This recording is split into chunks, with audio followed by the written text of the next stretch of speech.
Hello, good morning बच्चों। आज हम कक्षा 12th की विषय भूगोल का पाठ 8 का नेक्स्ट भाग करेंगे। जो टॉपिक है रेल परिवहन।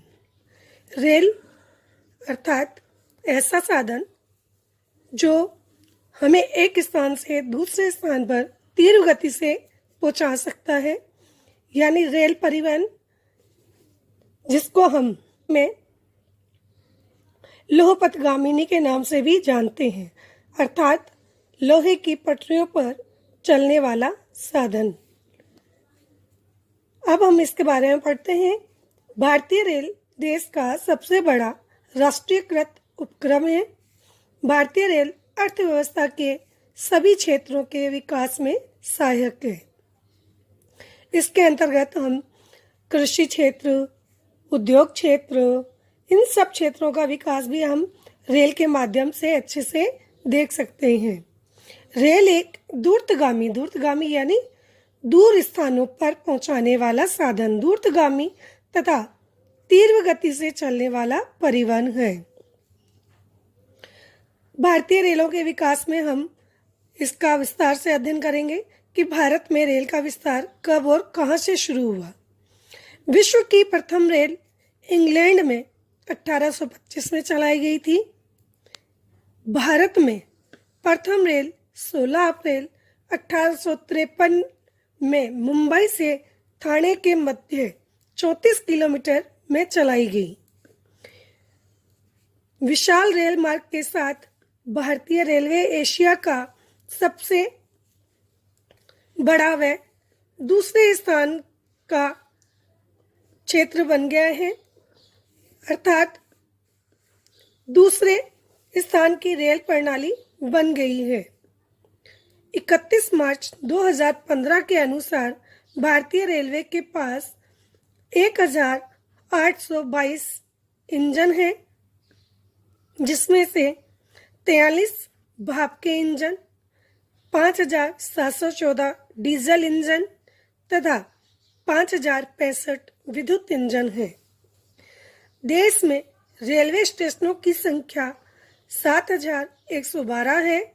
भारतीय रेलवे में 13.26 लाख श्रमिकों को रोजगार प्राप्त हुआ है। अब रेलों की प्रशासनिक व्यवस्था के बारे में पढ़ेंगे कि रेल का प्रशासन किस प्रकार होता है या रेलों को कौन चलवाता है। भारतीय रेलवे का संचालन केंद्र सरकार द्वारा होता है, यानी भारत में जो भी रेलें चलती हैं उनका संचालन कौन करता है? केंद्र सरकार करती है। सन 2012 से 13 के अनुसार, यानी सन 2012 और 13 के अनुसार रेल मार्गों की लंबाई 64,600 किलोमीटर है। 1966 में अधिनियम द्वारा 9 रेल मंडलों में विभक्त किया गया। किसको? रेल विभाग को 1966 में, या 1966 के अधिनियम द्वारा रेल विभाग को 9 रेल मंडलों में विभाजित किया गया। रेल मार्गों में सघन जाल के कारण, यानी रेल मार्गों के सघन जाल यानी बहुत ज्यादा रेल की पटरियां एक दूसरे को काटती हुई, तो सघन जाल के कारण यात्री एवं माल के आवागमन में तीव्र वृद्धि होने से रेल मंडलों की पुनर्गठन की आवश्यकता महसूस की गई और इसलिए 1 अप्रैल 2003 से 16 मंडल कार्यशील हैं। भारतीय रेलों का वितरण।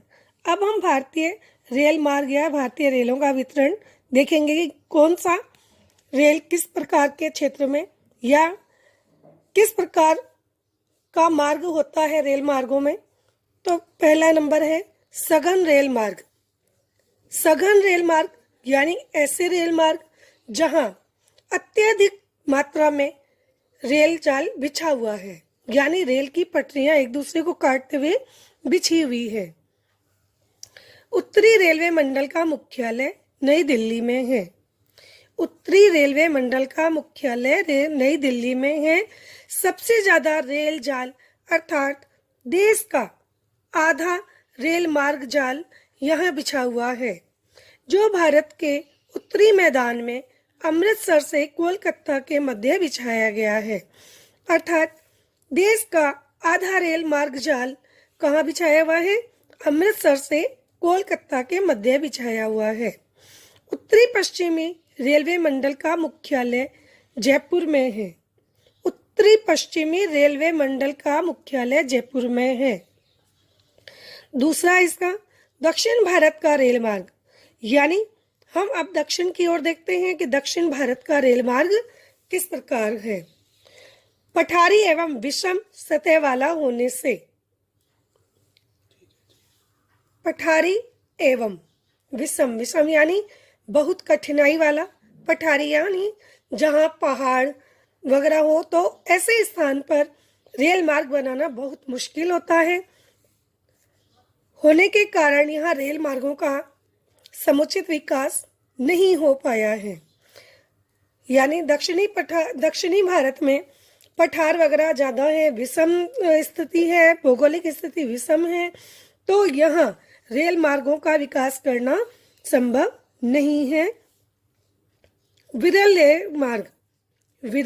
रेल मार्ग क्षेत्र, ऐसे मार्ग जहां बहुत कम रेल मार्ग बिछाए गए हैं, या ऐसे क्षेत्र जहां बहुत कम रेल मार्ग बिछाए गए हैं, वे विरल क्षेत्र कहलाते हैं।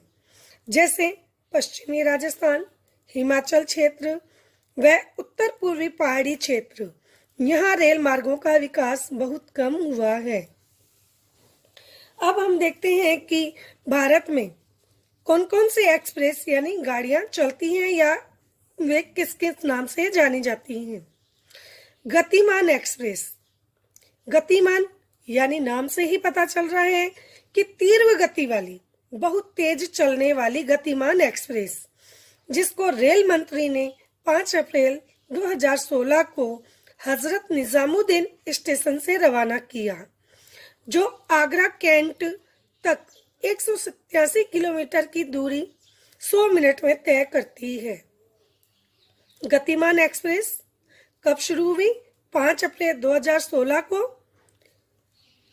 तथा यह आगरा कैंट से 187 किलोमीटर की दूरी को 100 मिनट में तय करती है। और ये कहां से चलाई गई? हजरत निजामुद्दीन स्टेशन से। अब 12,049 से 12,050 रेलगाड़ी क्रमांक देश की पहली हाई स्पीड ट्रेन है। इस रेलगाड़ी में वाईफाई के साथ आधुनिक तकनीकी सुसज्जित है। इस प्रकार अन्य ट्रेनें भी हैं, जैसे Shan Punjab, Himsagar express, Talgo train, bullet train आदि। अब हम कुछ रेल परियोजनाओं के बारे में पढ़ेंगे। फ्रंट कॉरिडोर परियोजना भारतीय रेल की अब तक की सबसे महत्वाकांक्षी परियोजना डेडिकेटेड फ्रंट कॉरिडोर परियोजना है। इसके अंतर्गत 4 महानगरों को जोड़ने का कार्य किया गया है, जो हमने पीछे स्वर्णिम चतुर्भुज योजना के अंतर्गत भी देखा था कि 4 महानगरों को आपस में जोड़ा गया था। ये 4 महानगर दिल्ली, मुंबई, कोलकाता, चेन्नई, इनको आपस में जोड़ने का कार्य इस परियोजना के अंतर्गत किया गया है। परियोजना का नाम फ्रंट कॉरिडोर परियोजना है। कोंकण रेलवे परियोजना देश का समृद्ध पश्चिमी तटीय मैदान 26 जनवरी 1998 तक रेल सेवा से वंचित था। वंचित मतलब दूर था, जहां रेल की सेवा नहीं थी। उबड़ खाबड़ धरातल, जिसमें हजारों छोटी बड़ी नदियों की घाटियां हैं, वहां रेल मार्ग बनाना मुमकिन नहीं होता है। लेकिन भारतीय इंजीनियरों ने इस नामुमकिन कार्य को भी मुमकिन कर दिखाया। यह मार्ग मुंबई के निकट रोहा से लेकर मंगलोर तक 760 किलोमीटर लंबा है। मार्ग में 2000 पुल बने हुए हैं, जिसमें 189 बड़े पुल हैं तथा 91 सुरंगें हैं। शरावती नदी पर पुल बनाया गया है जिसकी लंबाई 2065.8 मीटर लंबी है। Metro rail. भारत में मेट्रो ट्रेन का शुभारंभ 1972 में कोलकाता मेट्रो स्टेशन के साथ हुआ। भारत में मेट्रो ट्रेन का शुभारंभ 1972 में कोलकाता मेट्रो स्टेशन के साथ हुआ। इसके पश्चात Delhi metro, Bengaluru metro, Chennai metro, Hyderabad metro, Jaipur metro आदि का भी शुभारंभ करके प्रारंभ किया गया। मोनोरेल। देश की पहली मोनोरेल मुंबई में 1 फरवरी 2014 को प्रारंभ की गई। मोनोरेल। देश की पहली मोनोरेल मुंबई में 1 फरवरी 2014 को प्रारंभ हुई।